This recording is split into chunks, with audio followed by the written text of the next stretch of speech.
আল্লাহ নবী বলেছে সদকাত বুরহান, দান হচ্ছে দলিল। এই দেখো আমার জান্নাতের দলিল। কথাকে বোঝা যাচ্ছে? তার মানে জান্নাতে যেতে হলে কি লাগবে? দলিল লাগবে। আর দলিল কোনটা বলেন তো ভাইজান? দান, সদকা। যত বেশি পাবেন দান করবেন, দলিল আপনার তত বেশি মজবুত হবে, তত বেশি দলিল কার্যকারী হবে। আজকের আলোচ্য বিষয়, যেভাবে জান্নাতে ঘর নির্মাণ করবেন। সুনানে আবু দাউদ হাদিস নাম্বার 4744, আল্লাহর নবী বলছেন যে আল্লাহ সুবহানাহু ওয়া তাআলা প্রথম যখন জান্নাতকে সৃষ্টি করলেন, কি সৃষ্টি করলেন? জান্নাত।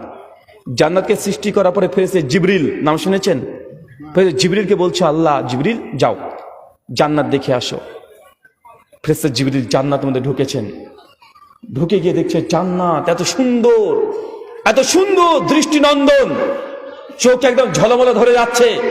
মনে হচ্ছে বারবার চেয়ে থাকি জান্নাতের দিকে, এত সুন্দর